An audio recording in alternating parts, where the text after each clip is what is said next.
لله نحمده ونستعينه ونستغفره ونؤمن به ونتوكل عليه ونعوذ بالله من شرور أنفسنا ومن سيئات أعمالنا من يهده الله فلا مضل له ومن يضلله فلا هادي له ونشهد أن لا إله إلا الله وحده لا شريك له ونشهد أن سيدنا ومولانا محمدا عبده ورسوله أرسله بالحق بشيرا ونذيرا وداعيا إلى الله بإذنه وسراجا منيرا صلى الله تعالى عليه وعلى آله وأصحابه وبارك وسلم تسليما كثيرا كثيرا أما بعد فأعوذ بالله من الشيطان الرجيم بسم الله الرحمن الرحيم رجال لا تلهيهم تجارة ولا بيع عن ذكر الله وإقام الصلاة وإيتاء الزكاة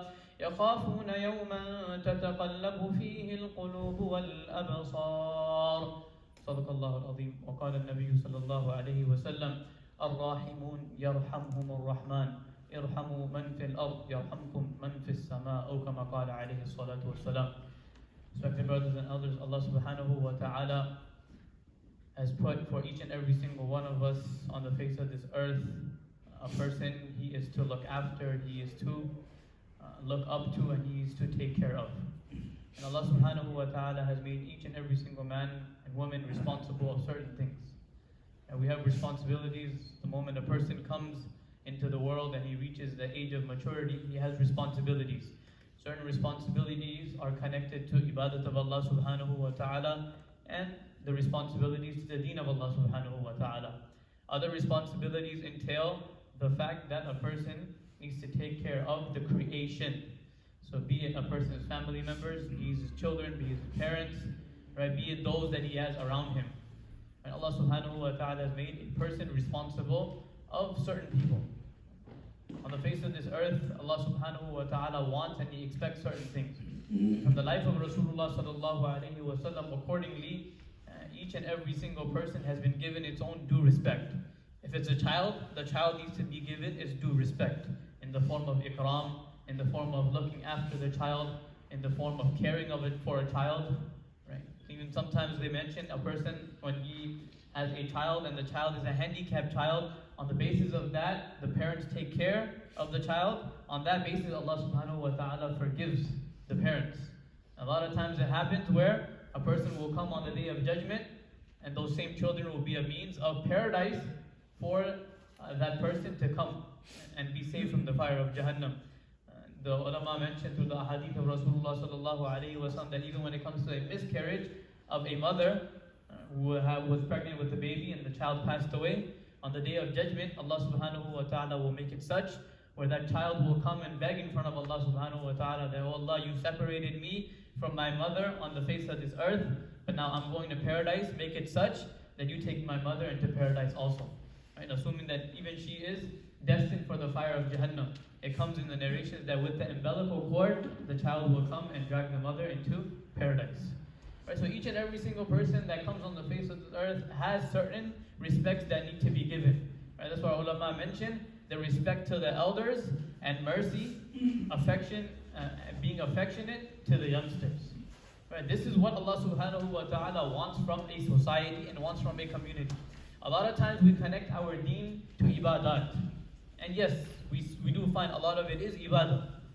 We have the 5 times prayers, we have giving of zakah, we have fasting in the month of Ramadan, so on and so forth. We have these different responsibilities, right? But we connect a lot of deen to only the ibadat of Allah subhanahu wa ta'ala. Whereas there are other aspects that are also count under the ibadah of Allah. And that is also taking care of a person. Sometimes you find a needy person looking after his needs. Sometimes you find an animal, which is also the makhluk of Allah subhanahu wa ta'ala and the creation of Allah, looking after that creation also. It comes in one of the incidents that a lady who was to be considered one of the worst ladies, she used to do such acts which were totally prohibited in Islam. She was destined for the fire of Jahannam, but once in her life she gave water to drink to a dog. And on the basis of that, Allah subhanahu wa ta'ala had forgiven her and gave her paradise. So So this is not also a thing that we do whatever we want, and then we give some dogs some water and we go to paradise. That's also not the case.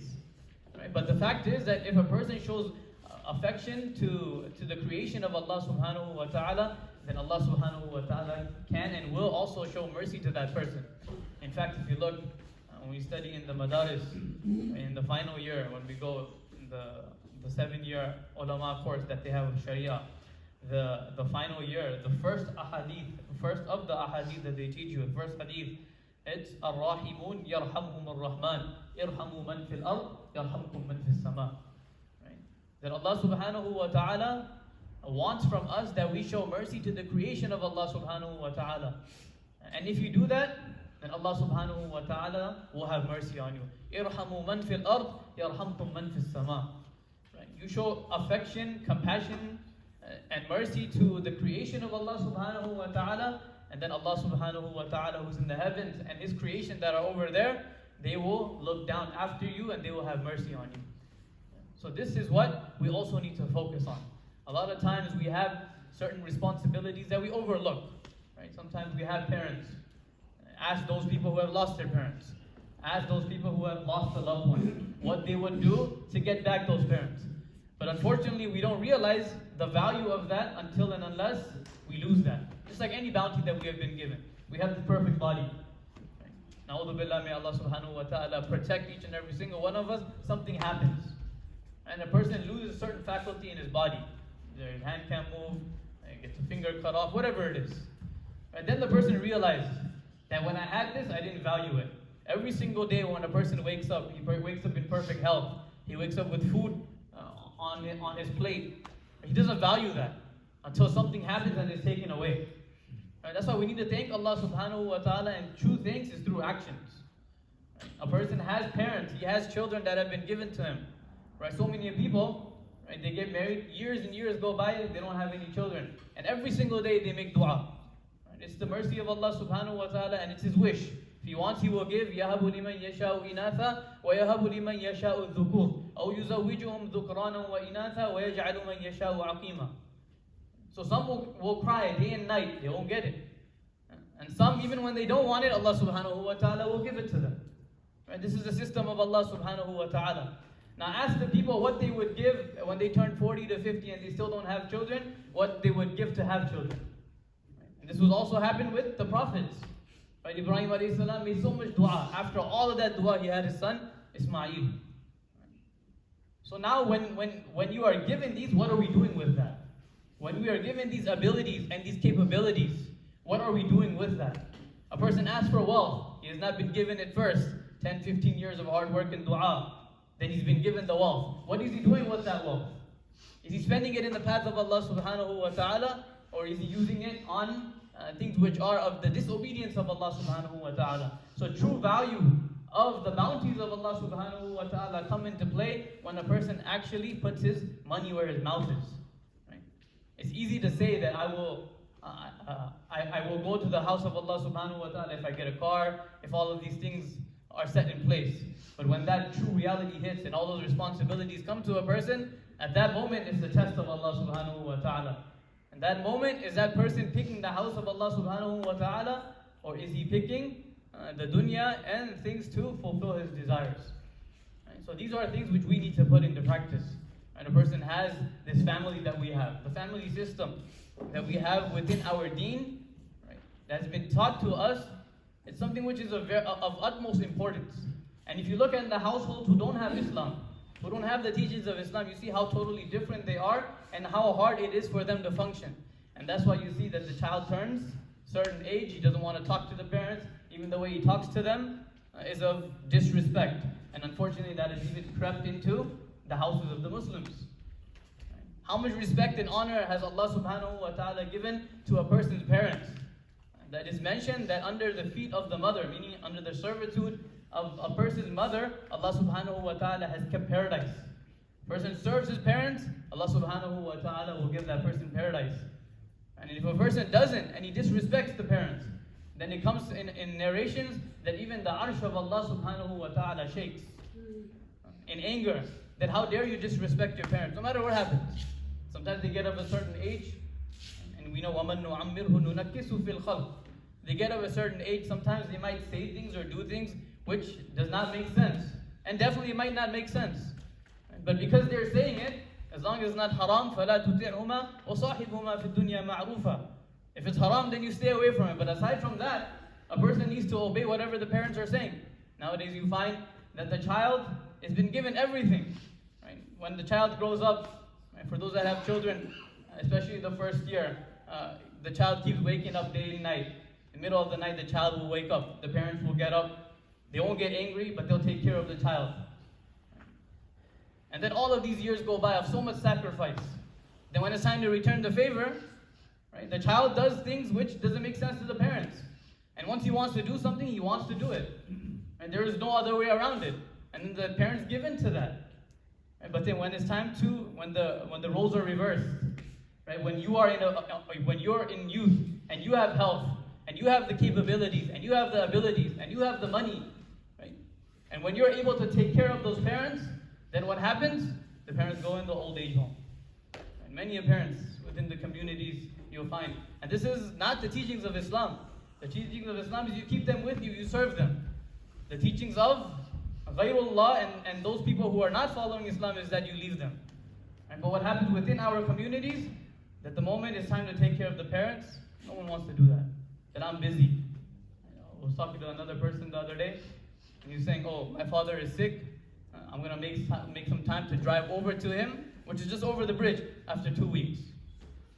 So 2 weeks of your father being sick, either if he's really sick, he might not even make it 2 weeks. And if he's only a little sick, 2 weeks he'll get shifa, and then what's the point of you going there? One person came to Rasulullah sallallahu alaihi wasallam, and he started complaining to the Prophet of Allah. He said, "O Prophet of Allah, my father, he wants to take from my wealth. Right? He's gotten lame, he's gotten old, but now he wants to take my wealth. It's as if he's stealing my wealth. He's not stealing, he just wanted some money because he wanted his day to go by." So Rasulullah sallallahu alaihi wasallam said, you know what? There is no oppression in deen and there is no forcing in deen also. He said, go ahead and call your father. So he calls him. But before he comes, the angel comes down to Rasulullah sallallahu alaihi wasallam, and he says, "O Prophet of Allah, before this father comes to you, he's going to be thinking of some words on the way that he's coming here." He said, before you ask him any question, ask him in regards to what he was thinking while he was on the way here. So he said, "O Prophet of Allah," said, "Okay, I will." The person comes. Before the conversation even starts, the first thing Rasulullah sallallahu alaihi wasallam said, that there was some poetry that you were playing in your head while you were coming. What were those words?